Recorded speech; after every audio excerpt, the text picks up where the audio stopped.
எல்லாருக்கும் வணக்கம். நான் நம்ம தேனி தென்றல் சேனல்லேருந்து பூங்கொடி பேசுகிறேன்.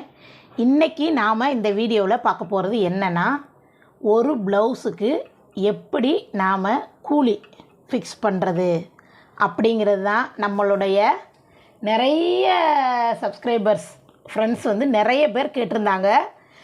இந்த கொஸ்டின் தான் கேட்டிருந்தாங்க. நானும் போடலான்னா அந்த தீபாவளியில் போட முடியல. இன்றைக்கி தான் அதுக்கு ஒரு நேரம் கிடச்சிச்சு. ஓகே, இப்போது ப்ளவுஸுக்கு எப்படி கூலி ஃபிக்ஸ் பண்ணுறது, வீடியோக்குள்ளே போகிறதுக்கு முன்னாடி நம்ம சேனலை நீங்கள் சப்ஸ்கிரைப் பண்ணி வச்சுக்கோங்க. உங்களுக்கு உபயோகமானதாக இருக்கும். உங்களுக்கு பிடிச்சிருந்தா உங்கள் ஃப்ரெண்ட்ஸுக்கு ரெக்கமெண்ட் பண்ணுங்கள். அதுக்கு முன்னாடி உங்களுக்கு பிடிச்சிருந்தா எனக்கு ஒரு லைக் போடுங்க. வாங்க வீடியோக்குள்ளே போகலாம். நாம் டக்குன்னு எல்லா இடத்துலையுமே பொதுவான ஒரு கூலியை வந்து ஃபிக்ஸ் பண்ணிட முடியாது. அது ஃபிக்ஸ் பண்ணுறதுக்கு முன்னாடி நாம் வந்து 4-5 விஷயங்களை பார்க்கணும். அது என்னென்ன அப்படிங்கிறத நான் ஒன்று ஒன்றா சொல்கிறேன். முதல்ல நீங்கள் எந்த ஊரில் ஸ்டிச் பண்ணுறீங்க அதை பார்க்கணும். ஓகேங்களா? எந்த ஊர், ஏன்னா கிராமப்புறங்களில் கம்மியாக வாங்குவாங்க, அதுக்கு அடுத்து நகர்ப்புறங்களில் எக்ஸ்ட்ரா வாங்குவாங்க. நான் இங்கே சென்னையில் தைக்கிறேன். உங்களுக்கு தெரியும், நம்மளுடைய வீடியோ லொக்கேஷன்லேயே நான் சென்னைன்னு போட்டிருப்பேன். அப்போது நான் சென்னையில் வாங்கும்போது நான் வாங்குகிற அதே ரேட்டு கிராமப்புறத்தில் தைக்கிறவங்க வாங்க முடியாது. நான் எவ்வளோ வாங்குறேங்கிறதையும் சொல்லிடுறேன். நான் வந்து எங்கள் ஏரியாவில் தைக்கிறதுலையே கம்மியாக வாங்குறது வந்து நான் தான். 90 rupees வாங்குகிறேன் நார்மல் ப்ளவுஸுக்கு. ஓகேங்களா? இந்த மாதிரி லைனிங் கொடுத்து தைக்கிறதுக்கு வந்து நீங்கள் அப்படியே அதை டபுளாக கொடுத்துக்கலாம். ஓகேங்களா? 180. நீங்கள் வந்து 60 ரூபா வாங்குறீங்கன்னா லைனிங் ப்ளவுஸுக்கு வந்து அப்படியே டபுளு. அது எல்லா ஊர்லேயும் அப்படி தான் வாங்குகிறாங்க. பேசிக் என்னன்னு பார்த்தீங்கன்னா, நார்மல் ப்ளவுஸுக்கு எவ்வளவு அதை அப்படியே டபுளாக போட்டால் அதுதான் லைனிங் ப்ளவுஸுக்கு. ஓகேங்களா? இது நான் வாங்குகிற காசை நீங்கள் வந்து வில்லேஜில் வாங்க முடியாது. அதுதான் நான் சொல்ல வந்தேன்.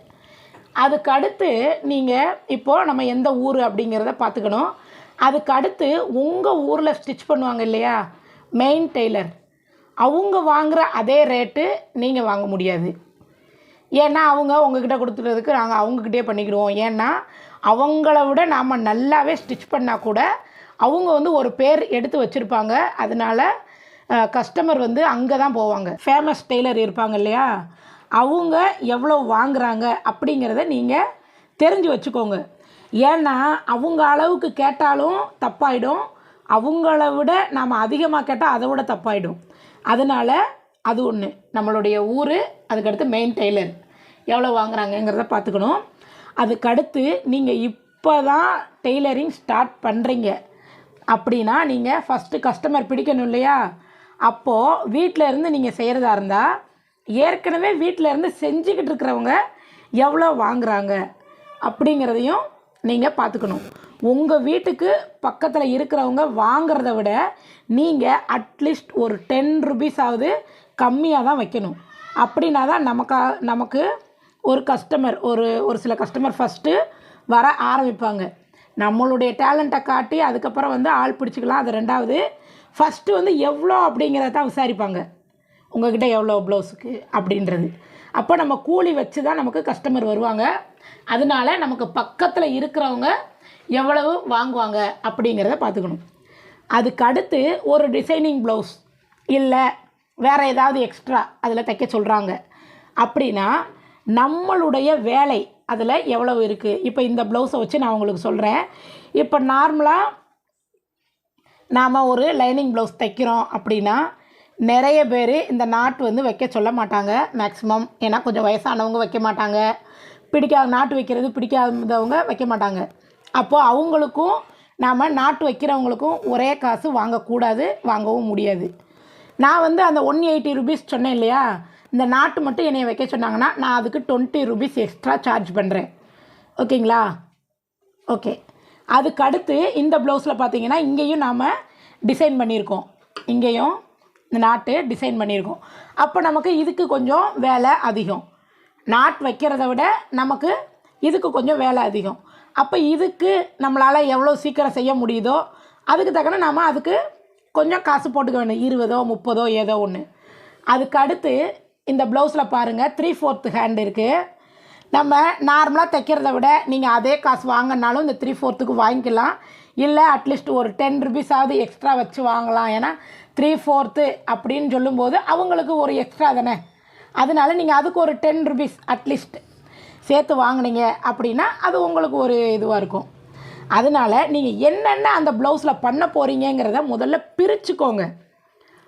நாட்டு வைக்கணும்னா இவ்வளோ, பேக் நெக் டிசைனு வைக்கிறோம் அப்படின்னா சிம்பிள் டிசைன், அதில் எந்த வித ஒரு இதுவுமே உங்களை பண்ண சொல்லலை. நெக்கு மட்டும்தான் வைக்க சொல்லியிருக்காங்க. ஒரு லேஸோ ஒரு ஸ்டோனோ எதுவுமே பண்ண சொல்லலை. இந்த பா நெக்குக்கு பதில் வேறு டிசைனிங் நெக்கு அப்படியே திருப்பினா போதும் அப்படின்ற மாதிரி இருந்ததுன்னா நான் 30 ருபீஸ் தான் எக்ஸ்ட்ரா வாங்குகிறேன். ஓகேங்களா?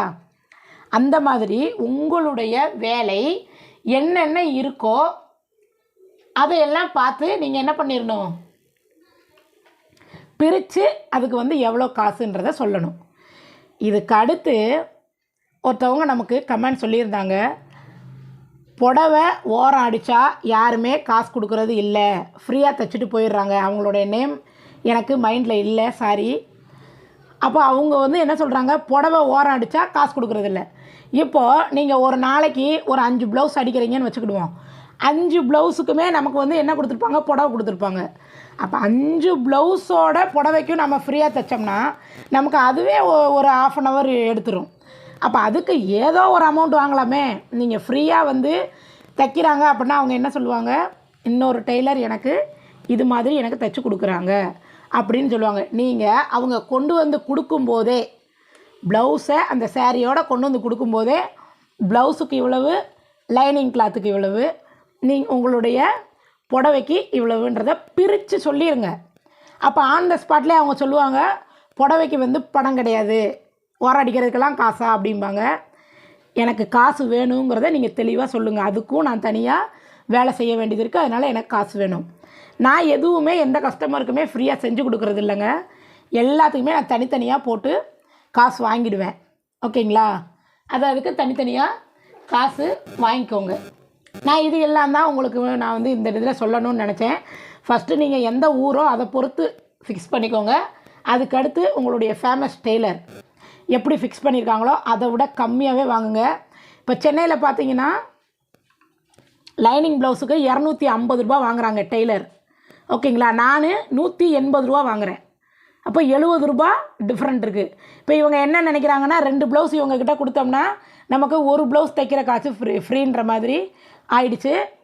அதனால என்கிட்ட நிறைய கஸ்டமர் வந்து வருவாங்க இந்த பணம் அப்படின்றதுனாலையே. அதுக்கடுத்து நம்ம பக்கத்தில் தைக்கிறவங்கள விட ஒரு 10 ரூபா கம்மியாக வச்சோம்னா அதனாலையும் நம்மளுக்கு ஆள் வருவாங்க. அதுக்கடுத்து நம்மளுடைய வேலைகளுக்கு தகுந்த மாதிரி பிரித்து சொல்லும்போது அவங்களுக்கு ஒரு பெரிய அமௌண்ட்டாக தோணாது நம்ம சொல்கிற அமௌண்ட்டு. அதுக்கடுத்து ஃப்ரீயாக எந்த வேலையும் செய்யக்கூடாது. அவங்க கொண்டு வந்து கொடுக்கும்போதே நாம் அதனுடைய ரேட்டை பிரித்து சொல்லிடணும். ஓகே ஃப்ரெண்ட்ஸ், இந்த 5 விஷயங்களை நான் உங்களுக்கு இன்றைக்கி சொல்லணும்னு நினச்சேன். கூலி எப்படி ஃபிக்ஸ் பண்ணுறது அப்படிங்கிறத. ஓகே, உங்களுக்கு யூஸ்ஃபுல்லாக இருந்திருக்கும்னு நினைக்கிறேன். அடுத்து உங்களை ஒரு யூஸ்ஃபுல்லான வீடியோவில் சந்திக்கிறேன். Thank you friends, thank you so much.